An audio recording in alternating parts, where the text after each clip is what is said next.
Hello and welcome, everyone. I'm John M. Hawkins. The show is called My Strategy. We're coming to you live from the BBM Global Network and TuneIn Radio. My Strategy episodes are live on Saturdays at 10 a.m. Pacific, 1 p.m. Eastern. Today we're going to be talking about office politics. We'll talk about office politics, the pros and cons of office politics. Talk a little bit about a case study and some lessons learned from that individual. Talk about the 6 different types of office politics. We're going to teach ways to develop positive office politics skills and help you build your office politics strategy. Well, again, welcome everyone. So happy to be with you here on this Saturday. Saturday is a great day of the week to reflect on my strategy, but keep in mind that any day's a good time to assess your strategy. The My Strategy radio show continues to grow. We're on iHeart, iTunes, Player FM, YouTube, SoundCloud, Spreaker, and many more digital platforms. So if you'd like to listen to this show in a podcast format or listen to any of our past shows, you can find them there. And just like anything in life, we need to have a strategy and a plan to help us reach our goals, because the best laid plans don't always work. This week I'm looking for stories on office politics. Do you have any good examples, a tip, or a trick? Please send it to talk@johnmhawkins.com. That's talk@johnmhawkins.com. So today we are talking about office politics. We're going to talk a little bit about the definition of them. They are informal, unofficial, many times behind-the-scene plans, efforts to sell an idea in an organization, increase power, or achieve targeted objectives. Talk about the pros and cons as well. We're then going to hear from Bonnie, who talks about her experience trying to get promoted through the ranks and how office politics played a role. What are her lessons learned? I'm going to talk a little bit about the 6 different types of office politics and ways to handle them. Talk about ways to effectively use office politics. There are many benefits to them, and the question is, how do we go about using them in a positive, productive way? Then going to help you build your office politics strategy. Office politics. I'm going to start here with an article by Arun Kumar Mishra. The article is titled Pros and Cons of Office Politics. Mishra starts out by saying, ask most people about office politics and they'll say, we'd prefer to avoid it. Yet most also know, like most things, there's always the pros and the cons to it. Mr. Arun Kumar Mishra is the founder and director of Chanakya IS Academy. He says, in business, you'll often hear statements like, I had a bad day at the office because there were too many politics, or I'm just fed up with office politics. The reality is that in every organization, in one form or another, will have to deal with workplace, office, or what is generally called corporate politics. It is the byproduct of efforts to develop a sustainable company culture. And by definition, organizational politics are informal, unofficial, and sometimes behind-the-scenes efforts to sell ideas, influence an organization, increase power, or achieve other targeted objectives. And they are rarely a welcome part of the business landscape. In the same way that there are 2 sides to every coin, everything has its arguably positive and negative points, aka the pros and the cons. Most people focus mainly on the negative aspects of the cringeworthy corporate politics. However, corporate politics has a number of overlooked advantages as well. And that's what this article is all about. Mr. Mishra goes through the pros and the cons. So we're going to touch on some of those. What are the pros, according to Mr. Mishra? Single-minded, focused. It has been said success is not a destination, it's a journey. So to make this journey in business and learn to live and let live. Mental toughness. Number 2. Mental strengths and toughness are very strong attributes in business when you're developing your character. The strength cannot be achieved if you instinctively run away from any negative situation. Positive mindset, he says. A positive mindset is key to personal growth and living a positive life. You have to ignore negative office politics to adopt a positive outlook. Overcoming hardship. In order to obtain a precious jewel, it has to be mined, polished, and go through a lot of hardship to finally attain its invaluable form. Similarly, in order to become successful and therefore enjoy success, you'll often go through a number of hardships in the workplace, corporate politics being one of them. He talks about the cons of corporate politics. Wasted time. Time and tide wait for no one, especially not for office politics. Corporate politics lead to a lot of wasted time. When you're plotting, planning, and scheming for all of the wrong things to satisfy selfish interest, it results in a tremendous waste of time. 2, lost productivity. Those who engage in office politics or become a victim to it often experience a drastic drop in productivity. If you're continuously engaged in office politics, your energy and concentration are diverted from the work at hand. Healthy environment should be free from politics. Increased stress.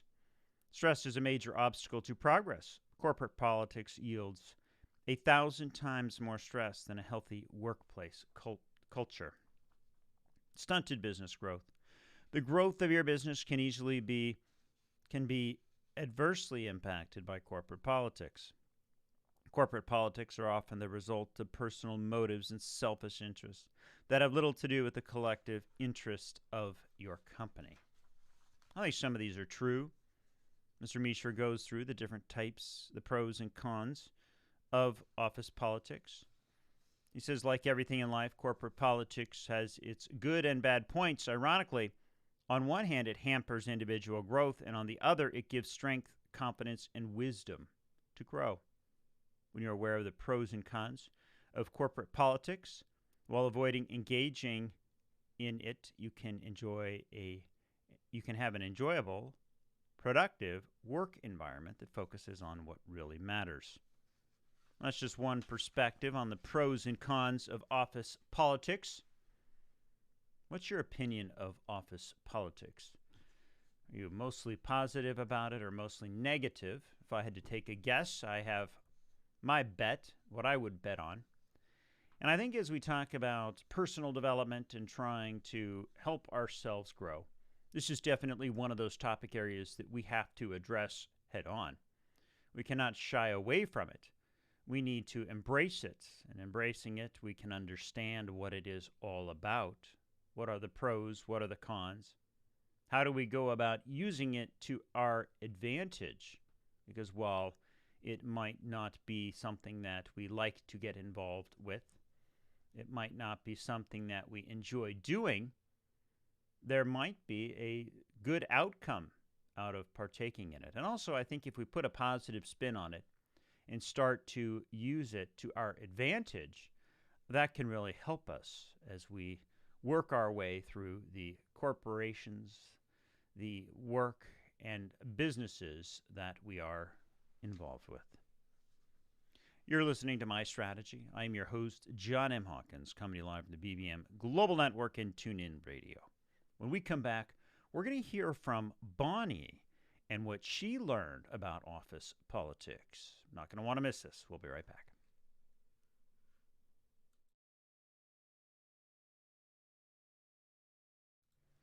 Hello and welcome back, everyone. I'm John M. Hawkins. The show is My Strategy, and we're coming to you live from the BBM Global Network and TuneIn Radio. We're very happy to be here with you today. If you're just joining us, we're talking about office politics. Right before the break, we were talking about some of the pros and cons of office politics. In this segment, I want to transition to a personal use case or a personal scenario. You know, I think when we make things personal, helps us to understand exactly where we are, understand and get some additional context around the situation. Because while politics and office politics might mean something to you, it could mean something to someone else. So, I've got an article here, and it is by Bonnie Marcus. It was published in Forbes Women. The title is What I Learned About Office Politics That Changed My Career. Bonnie starts off by saying, you can't avoid office politics. It's a fact of life. You may have negative feelings about it. You may think you're taking the high road by ignoring it. However, your lack of attention to what's happening in the workplace can be extremely dangerous, especially if you're an ambitious woman working in a competitive male-dominated company. She said she's interviewed hundreds of women on the topic of office politics for her book. And she says, out of interviewing these hundreds of women, they described office politics as dirty, manipulative, evil. They expressed their anger, frustration, betrayal when political animals, people who spent more time schmoozing than working, would rise through the ranks faster than Bonnie did. Yet, they viewed office politics as a major waste of time, and they were hesitant to engage in any way. However, Bonnie says, not engaging can be a serious mistake. Politics can make or break your career. I'm going to pause here on Bonnie's story. Here she's interviewed all these women, and men also can have this feeling too. Anyone in an organization can, but they're angry, they're frustrated, they feel betrayed. And she says here, if you do not engage, it can be a serious mistake. Bonnie says she learned her lesson about the importance of office politics in the beginning of her career. Bonnie had received 2 promotions very quickly, and though the secret to getting ahead was doing great work, but after 8 years with a company and her rapid rise to an AVP role, she discovered that what she thought was the right formula for getting ahead was dead wrong. Bonnie was passed over for promotion to VP despite her outstanding performance. What happened? Bonnie says she didn't pay attention to what was going on in the company. She avoided the office politics and therefore was totally ignorant about how the decision for the VP job would be made. And what's worse, she stayed out in the field, failed to nurture important corporate relationships with the many people who had power and influence over her career. Bonnie says it was an extremely difficult lesson to learn, but critical for anyone with ambition. Avoiding office politics can sabotage your career. She knows this is not good news for women who may believe that their work alone will get them ahead. But the reality is that it takes both great performance and political savvy to get ahead, especially in a competitive workforce. So what do you need to know to get ahead? What does an ambitious woman need to do to successfully navigate a male-dominated organization that has landmines everywhere? She says the answer is that you need to be politically savvy. And the good news is that political savvy is not a skill, not a trait. You can learn it, and you don't need to compromise your integrity. Now, while Bonnie's point of view is from her own perspective, I think these lessons apply to anyone in a corporate environment. So she goes on to say, what does it take to be politically savvy? Well, first and foremost, it requires you pay attention. Understand that your work alone will not get you promoted. You must be aware of what's going on in your company. You need to pay attention to 3 things, Bonnie says. Number 1, power and influence. Number 2, the rules. And 3, the culture. Power and influence. Who has the power and influence over your career? Who makes the decisions? Who influences those decisions? Is it your boss? If so, who's in their circle of influence? Who do they turn to for advice? The rules. What are the rules? And most importantly, what are the unwritten rules? An example of unwritten rule is the employee handbook that states a 40-hour work week. First day on the job, you arrive at 9 a.m. only to find that everyone else in your department got there at 7:30. What happened? She says there's an unwritten rule that you need to be there early before the boss comes in. What about the culture? What is the culture at your company? Is it friendly? Be on the lookout for different types of biases. Are there stereotypes, role stereotypes? Are you disadvantaged based on who you are? It's important to think about the company. Does it align with your values? Most importantly, will you have the opportunity to showcase your talent in this environment? Do you have the potential to thrive at this company, or are the cards stacked against you? I think there's, when I think about culture, there's the culture, and everyone has their own internal culture. And does your internal culture align with the company you work for? You're listening to My Strategy. I am your host, John M. Hawkins, coming to you live from the BBM Global Network and TuneIn Radio. When we come back, we're going to talk about these 6 different types of office politics and how we should be thinking about them. We'll be right back.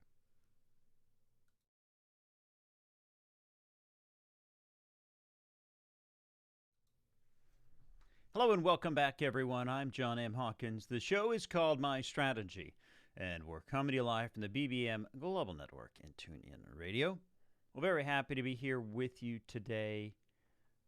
My Strategy radio show episodes are live. They're on Saturdays at 10 a.m. Pacific, 1 p.m. Eastern. In this show, we're talking about politics, but not of the national kind. We're talking about them of the office variety, talking about office politics. Right before the break, we learned about a case study. Bonnie, who had tried to get ahead in her career, completely ignored office politics and lost out on an important promotion. She gave her thoughts on what that was all about. In this segment, I want to talk about the 6 different types of office politics and how to handle them. Because I think, if you think about office politics just as this nasty, ugly thing that you don't want to be involved in, it can be very difficult, because as soon as you hear office politics, your mind shuts off and you avoid the conversation. So I ask you to bear with me as we go through these. Might be difficult to hear for some, but in understanding what they are all about and the 6 different types according to the Business News Daily might help us figure out what types of politics we need to work on and how we can start to identify them. I have an article here, as I stated, the Business News Daily. They focus on small business solutions and inspiration. Article here is 6 types of office politicians and how to handle them. Unfortunately, they have not attributed the author, or it's not in my copy, so if you are interested in knowing who wrote it, you can go Google the article or reach out to us at talk@johnmhawkins.com. All right, so the 6 main types of office politics can be found in many businesses. Positive office politics can benefit teams, while negative office politics can cause employees to become disengaged. Managers must identify the underlying causes of negative office politics to cultivate effective teams. And as we work on our personal development every week in this show, I think this is one of those areas we really need to start to focusing on. Politics is bubbling over in nearly every aspect of our lives, and the office, it seems, is not immune. This is according to research from Account Temps, where they revealed that political discord plays a big role in today's office life. Overall, 55% of employees say they partake in at least somewhat into the office politics, with most of those doing so to advance their careers. The study found that 76% of workers believe that office politics affect their efforts to get ahead, which was up from 56% who felt that way in 2012. What is office politics? They say it's gossiping and spreading rumors. It is the most popular form of office politicking, according to Account Temps survey. 46% of employees polled said it is that behavior they see most often. Gaining favor by flattering the boss, taking credit for others' work, sabotaging coworkers' projects, among other things. More common office politics employees say they've witnessed. When employees perceive that a workplace is political, they are less engaged, participate less, contribute fewer ideas due to the risks they see by doing so. This is very troubling for business owners and corporate leaders who are striving to move a company forward. Teams can't function at levels they need to in order to achieve their goals. Question is, are office politics bad? Well, to help employees navigate the political landscape at their office, Account Temps identified 6 different types of office politicians and how to handle them. These types will be familiar to anyone who has worked in a business office. While there can be positive politics, these behaviors create negative tension, inhibit employees from performing their best. So what are these office politicians? The gossip hound, the person who knows it all when it comes to what's happening around the office and isn't afraid to share every last detail with everyone. Or the credit thief. This person will do whatever it takes to get ahead, even if that means taking credit for someone else's ideas. The flatterer. This person likes to pass out compliments left and right, but it can be difficult to tell whether the flatterer is being genuine or not. The saboteur. This person works only to benefit him or herself. They are openly critical of others and don't hesitate to throw coworkers under the bus. Next is the lobbyist. This person fights hard and has a reputation for swaying opinions to his or her favor. To make sure your views are heard, speak up when you disagree with the lobbyist. The advisor. The advisor is often the person company leaders confide in and turn to for assistance. You are best served by befriending the advisor, since they know a lot about what's going on within the company and yield a lot of influence behind the scenes. So think about that. What type of an office politician do you recognize? Are they the gossip hound, the credit thief, the flatterer, the saboteur, the lobbyist, or the advisor? Are you an office politician? And do you identify with one of these? You might. I think we all are, can align with one of those different types or multiple. It says there are skills employees that can develop to survive and move ahead. Social astuteness, networking, interpersonal influence, and true sincerity can help professionals achieve their goals. Networking creates new, diverse partnerships that can add resources when teams face an issue. For instance, when faced with a particular problem, a colleague may have specialized knowledge or skills that can help the team move forward. Underlying it all, though, is truly sincerity. Everyone in the workplace can spot insincerity. Leaders, however, who are truly invested and supportive of team members generate dynamic support for the organization. Unfortunately, negative office politics occur every day in many offices across the United States. When managers are aware of negative situations, many times the natural instinct is to write it out. They often mistake that this can harm morale and productivity. They say here the key is to understand what's at the core of the politically charged situation such as personalities, working relationships, and try to resolve those in a tactful manner. You're listening to My Strategy. I'm your host, John M. Hawkins, coming to live from BBM Global Network and TuneIn Radio. When we come back, we're going to talk about ways to use office politics positively. We'll be right back.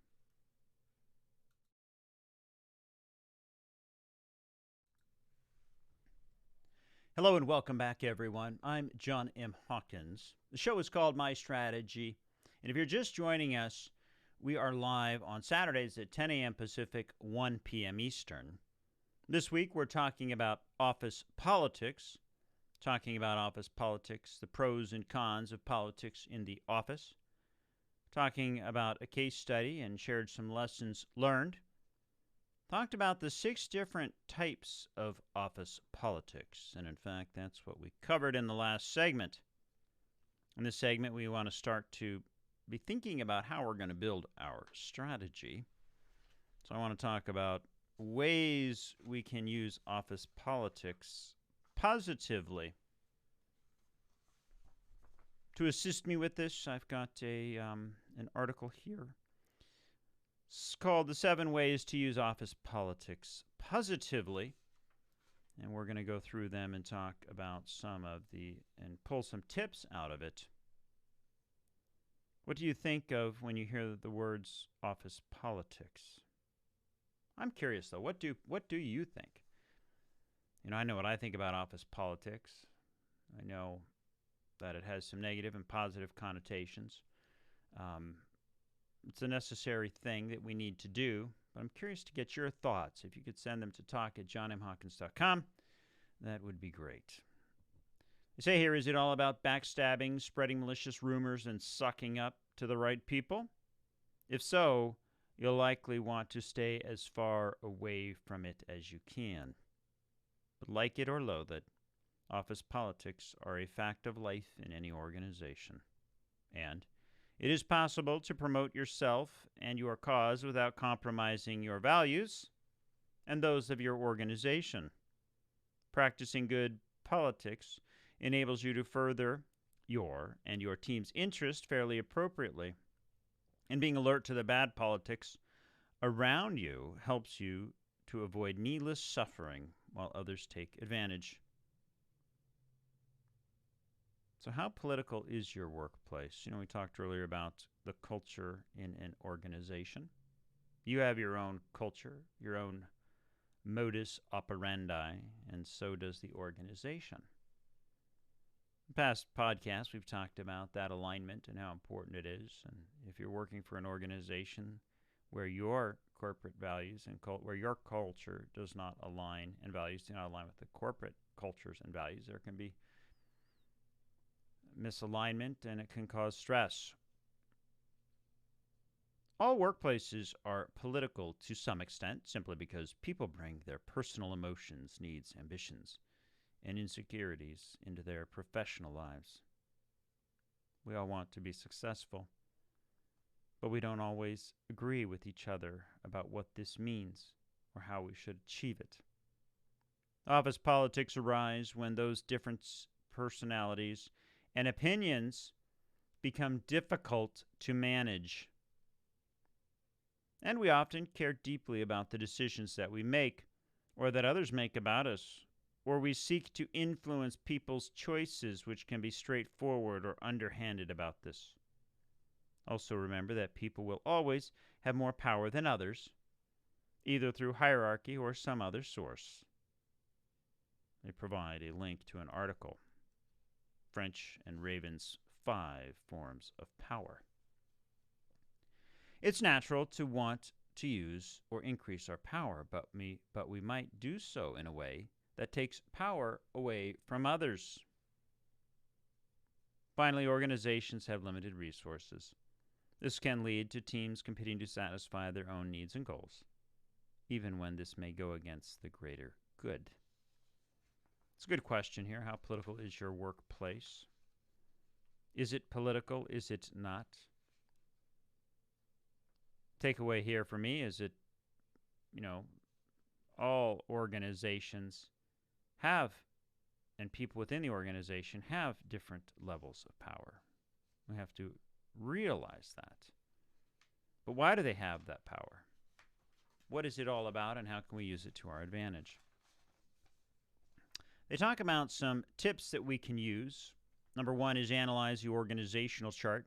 Office politics often circumvent the formal organizational structure. So sit back and observe for a while. Map the political power and influence in your organization. To do this, ask yourself questions like, who are the real influencers? Who has authority but tends not to exercise it? Who is respected? Who champions or mentors others? And who is the brains behind the business? Do you know who who the folks are in your organization that have those core competencies? Who are the influencers? Who has power but doesn't exercise it? Who's respected? Who are the champions? Who's the brains? Analyze the organizational chart is the first tip. Number two, understand the informal network. Once you know where the power and influence lie, it's time to examine the people's interactions and relationships to understand the informal or social networks. They suggest watching closely but discreetly and respectfully to find out who gets along with who finds it more difficult to interact with others. Look for in-groups, out-groups, or cliques. Notice whether connections are based on friendship, respect, romance, or something else. Finally, try to decipher how influence flows between parties and whether they are interpersonal conflicts or perhaps examples of bullying. Workplace bullying is a real thing. It's definitely a real thing. And they give some tips here on it if you've been bullied or if you're the bully. Building connections is number three. Now that you know how existing relationships work, you can start to build your own social network. Look beyond your immediate team. Cross the formal hierarchy in all directions, coworkers, managers, and executives. Don't be afraid of politically powerful people. Instead, get to know them. Build high-quality connections that avoid empty flattery. Be friendly with everyone, but avoid aligning yourself too closely with one group or another. And if you're considering a personal relationship at work, be certain to base it on consent to avoid any suggestion of illegal or inappropriate influence, and to never break confidentiality. Number four, and this ties into a podcast we did last week, is develop your people skills. As we've seen, politics are all about people. So strong interpersonal skills will help put you in good stead. Reflect on your emotions. Last week we talked about emotional intelligence or emotional quotient. What prompts your emotions? How do you handle them? If you can't learn to self-regulate, you'll be able to think before you act, or can you? This kind of emotional intelligence helps you pick up on other people's emotions too, and to understand what kind of approach they like or they dislike. I think this is extremely important. So those are the top four. We're going to take a quick break, and then we will come back and continue, and then we'll start building our strategy. You're listening to My Strategy. I am your host, John M. Hawkins, coming to you live from the BBM Global Network and TuneIn Radio. We'll be right back.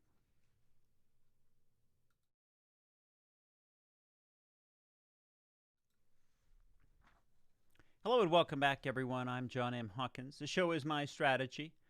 This week we're talking about office politics. Right before the break, we were talking about ways to use office politics positively. Normally in this segment, we talk about building our strategy. Talk about the 5 different steps to coming up with our personal development strategy. Those steps are awareness, assess and analyze, strategize and plan, implement and support and evaluate. Rather than going through those, what I want to do is continue talking about some of the ways to use office politics. And as I stated before the break, we talked about the top 4.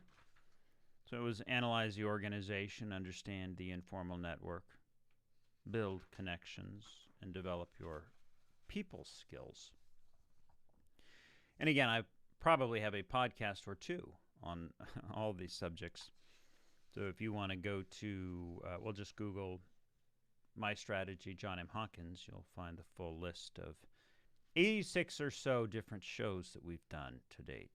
86 shows. Number 5 is make the most of your network. Through your relationships, you can build your personal brand, raise your team's profile. When you communicate your achievement to your connections, they might open up opportunities to shine for you, your team, and your boss. You can also act as a bridge between you and other colleagues. That's number 5. It says exercise caution when you leverage your network in this way, though. You don't want to get a reputation as a pest. Keep your organizational goals in mind. Don't badmouth others, or you'll make more enemies than friends. Number 6 is be brave, but not naive.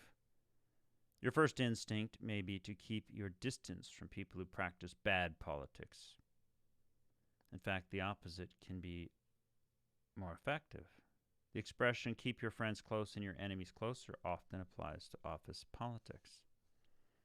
So get to know the gossipers, manipulators much better.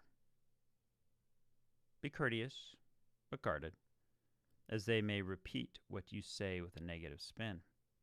Try to understand their goals so that you can avoid or counter the impact of their negative politicking. And be aware that some people behave badly because they feel insecure, which is a form of self-sabotage. However, protect yourself as much as possible from anyone you suspect of Machiavellianism or another of the dark triad of characteristics. Dark triad's bolded, which means there's another article that you can go look up on that subject. Number 7 is neutralize negative politics. You can help make the workplace a better place, more positive place, by not fueling the fire and joining in on these negative politics. For example, avoiding passing on rumors without taking time to carefully consider their source, credibility, and impact. Don't rely on confidentiality. It's safer to assume whatever you say will be repeated, so choose carefully what secrets you reveal. How true is that? I'm telling you, even the smallest of statements can get repeated in an organization, so be careful. Remain professional at all times and don't take sides or get sucked into arguments or recriminations. When a conflict arises, remember that there doesn't have to be a winner and loser. It's often possible to find a solution that satisfies everyone. If you're voicing concerns or criticism of your own, be confident and assertive, but not aggressive. And be sure that you take your organizational perspective and simply not a selfish one. They do have a note here about particularly toxic atmospheres, and they've got some good ideas. So the key points are office politics are a reality we all have to face. Avoid them, although the risks of not engaging can be great. It also allows people with less experience, skill, or knowledge than you to influence decisions that affect you and your team. Good politics can help you get what you want out of the organization. 7 tips are analyze the organization, understand the informal network, build relationships, make the most of your networks, develop your people skills, be brave but not naive. So how does all this relate to our strategy? As I said, we have a systematic approach, and every week we talk about it. It's the awareness. What's our vision? What's our goals? What are we trying to achieve? How can office politics help us? Is it helping? Is it hurting? Be mindful of what we are trying to accomplish. Assess and analyze. If we do know there's an impact of office politics on us, either positively or negatively, what information do we need? Identify what's working. Are we conflicted? Are we having difficulties making decisions? Is this you? You might be the gossiper. You could be the person that steals credit. You could be the person that has any one of those 6 different types of attributes from an office politic perspective. So really analyze this and understand how you play a role. Then strategize and plan. Once you've identified that there are some gaps, you've identified there's some things you can do, really think about how you're going to implement it. Are you going to sit back now and be more mindful and look at the organization, outline them?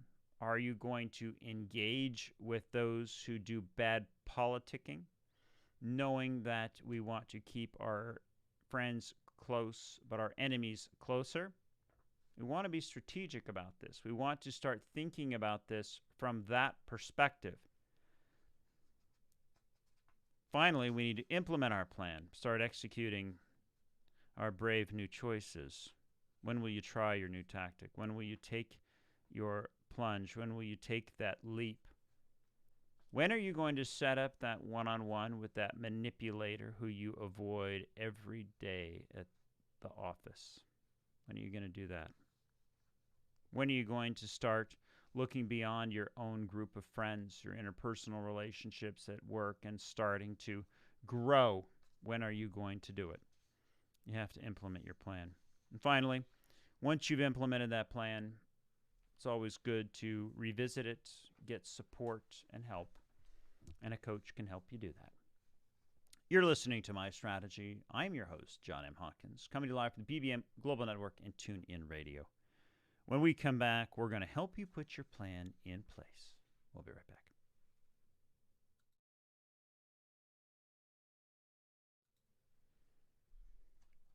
Hello and welcome back, everyone. I'm John M. Hawkins. The show is My Strategy, and we come to you live from the BBM Global Network and TuneIn Radio. Well, we're approaching the bottom of our show here, so if you just are joining or if you missed this broadcast, you can listen on iHeartRadio and Apple iTunes. If you'd like to have something covered in the show, you can send an email to talk@johnmhawkins.com or give us a call at 844-MY-STRATEGY. And like I said, if you did miss this broadcast, we're in podcast format. Today we've been talking about office politics. Office politics, which, you know, from my perspective, are very important for us to understand, even though they may be off-putting, and we want to avoid them altogether. But ultimately, organizational politics are these informal, unofficial, many times behind-the-scenes effort to sell ideas in an organization, influence the organization, increase power, or achieve some sort of objective. There's many pros of corporate politics: single-minded focus, mental toughness, overcoming hardship. But for the pros, there's also the cons of corporate politics: wasted time, loss of productivity, increased stress, stunted growth. We then learned a little bit about Bonnie and her experience as a woman trying to get ahead. Bonnie was trying to get ahead, and she went for a position and did not get it. She did not get it because she focused on the field, being external, and completely ignored the influencers who would be putting in their words as to whether or not she got her promotion. So she started writing a book. She found that hundreds of women that were interviewed called office politics dirty, manipulative, and evil, expressed anger, frustration, betrayal. Power and influence. Need to know who has the power and influence in your company, who writes the rules, what are the written rules, but most importantly, the unwritten rules. We then talked about the 6 different types of politics and how to handle them. Politics are bubbling over in every aspect of our lives. Positive office politics and benefits a team, but negative ones can destroy it. What are these? The credit hound, the gossip hound, the credit thief, the flatterer, the saboteur, the lobbyist, and the advisor. We also learned about the ways to positively use it. By practicing positive, good politics, you can further your team's interests, further your career. But it's important to develop strategies and recognize and understand these. You can do so by analyzing the organizational chart, understanding the informational network, building connections. Be brave but not naive. Neutralize negative politics. Make the most of your network and develop your people skills. But all this is going to take time. It's going to take understanding that these habits that you're in, number one, means you're aware of them. And then you're going to need to consciously prioritize and make some choices in your life. Are you going to embrace the politics? Are you going to be somebody who can now take them and use them to your advantage? Or are you going to continue to shy away from the office politics because it makes you feel uncomfortable? Well, sometimes that uncomfort, that stress that you have over a specific thing can, if you conquer it, cause you tremendous growth. Well, that's all the time we have for this week. Again, thank you very much for joining us. I hope you have a terrific day. You're listening to My Strategy. I'm John M. Hawkins, and we'll see you next time.